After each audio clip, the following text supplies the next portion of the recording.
It's time again for another episode of Jason's Game Room. All gaming, all the time, new episodes every week. You love to hear me talk about video games. That's why you're here. Hell, you love my voice. Be honest, you can admit it. I won't think anything different of you, and neither will anybody else, hopefully. But aside from all that, I thank you for coming back again. Today I'm going to be talking about Mortal Kombat, and more specifically, the first 3.5 games from Mortal Kombat up to Mortal Kombat 3 Ultimate, as well as the 2 movies spawned by the video game. This is not a show about movies, this is a gaming show, but at the same time, the video games spawned the movies, so I feel the need to discuss the movies at some point as well. But getting right into it, September 13th, 1993, which was also known as Mortal Monday, was when the first Mortal Kombat game was released. I'm not talking about the arcade. This was released cross-platforms for consoles. My earliest memories of Mortal Kombat was through Game Boy because that's where I first played it. And you can stop criticizing me for having a green and gray screen to play Mortal Kombat, but that's all I had at the time. It was an awesome game. The fatalities and the violence is what kept you coming back to play more and just to keep going because you wanted to beat the game. You wanted to find the secret character of Reptile, and you wanted to beat Goro because, come on, he's a 4-armed freak that just pissed you off, and no matter how hard you tried, it took you forever to beat him. One of the main issues I had with the original game, and this was only an issue if you were playing on either Game Boy or Game Gear, is that they picked and choose which characters to put in or leave out from both of those games. I never understood this. I have always been of the opinion that because there was only a limited number of characters to begin with in the original game, why they just didn't have all the characters through all platforms of the game. So for example, if you had the Game Boy version of Mortal Kombat, you did not get Johnny Cage. If you had the Game Gear version of Mortal Kombat, you did not get Kano. And I always found this to be extremely confusing at the time. Mind you, I was much younger and I didn't understand how video games work, but at the same time, even with the limited resources they had at that point and the technology, I still feel they could have included everything and made the game experience that much more better. Not to say it wasn't, because the original Mortal Kombat was awesome. But, you know, I'm just saying. Now, a year after that, and we're talking September 9th, 1994, this is also known as Mortal Friday, Mortal Kombat 2 came out. So now we have the second game of the series. Better than the first. You could do more things. There was also animalities added in, so you couldn't just do a fatality if you didn't want to. You could turn into an animal and do a fatality that way. That was pretty cool. Again, I played Mortal Kombat 2 for the first time on Game Boy. I didn't own it. I actually had to borrow it off someone. Fun game. Very fun game. One of my favorites of the series. Again, there were certain character swaps. Still couldn't understand that. There were more characters added, which was nice, because not only did you have some of the returning characters, but you also had new characters, which made the game fresh. You had new finishing moves, you had new powers, you had everything, which was great. It's hard to find fault with Mortal Kombat 2. I believe they could have added a few more things, and the fact that you had new bosses in there, that was nice. You also had a younger Shang Tsung, which you could morph. That was interesting. And then along came Mortal Kombat 3.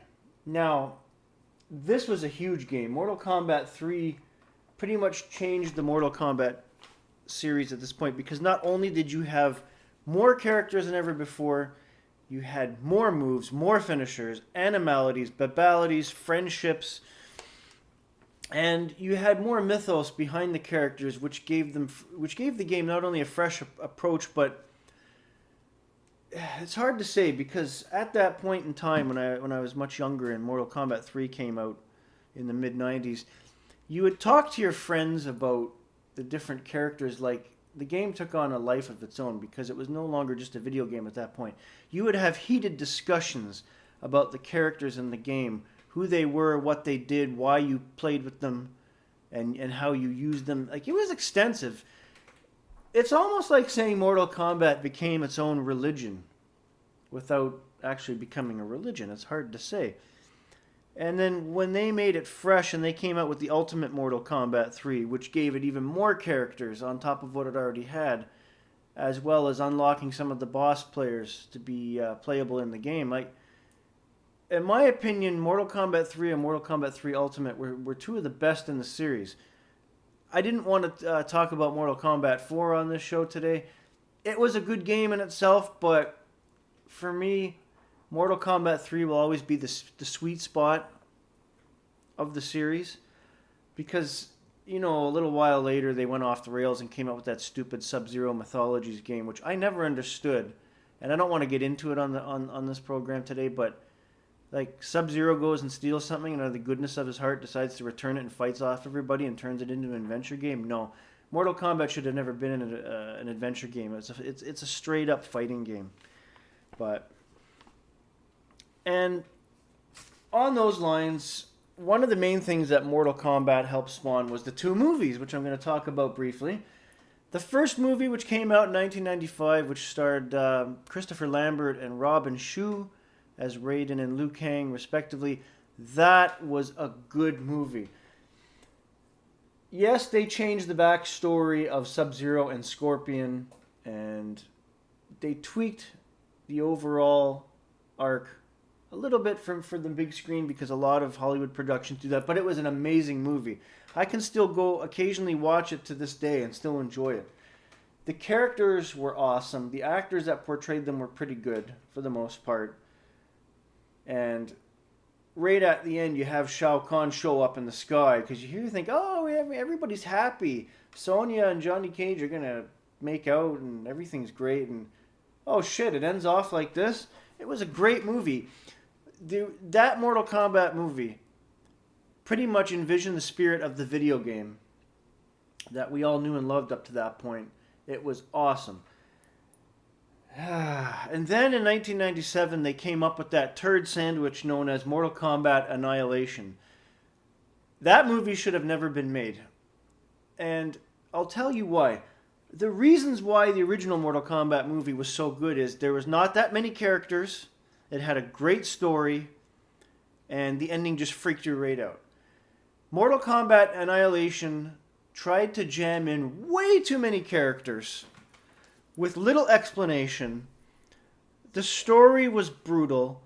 You had different actors playing Raiden and Johnny Cage because Christopher Lambert didn't come back, and neither did the actor that played Johnny Cage.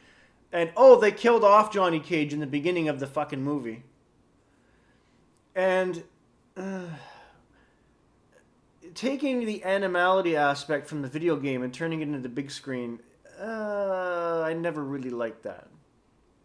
Like, the animality was fine for the video games, but to see a grown person turn into an animal in a movie that's supposed to be about fighting, it just wasn't the same. It didn't have the panache of the video game, and that, you know what, I never really liked the second movie, no matter, I tried to watch it a few times, but too many damn characters, not enough explanations. The girl that played Sindel was cute. Aside from that, like, it was a very hard to follow movie with a weak story. If anything, they should have waited an additional year, done a follow-up with the same actors from the original movie, and maybe elaborated by adding in 2 or 3 or 4 more characters, not 20. And, like, it was a very perplexing movie, and I'm surprised Tobias and Boone let that happen, but it is what it is. Anyways, that's all I really have to say on the Mortal Kombat series for now. I don't want to get into the later games because I actually stopped playing the Mortal Kombat series after 5, mainly because it just got a little too repetitive and too recycled at that point. And there's been a couple better Mortal Kombat games that I've seen played since then, but for me, the franchise will always be the best from the first game to Ultimate Mortal Kombat 3 and sometimes Mortal Kombat 4. I think when you try to go away from your core and try to put too many things into a game. And in this case also the second movie, it just ruins them completely. So if you're out there and you like Mortal Kombat Annihilation, good for you, but I think it was shit, and so do a lot of people. And a lot of the subsequent games in the series have not been that good either.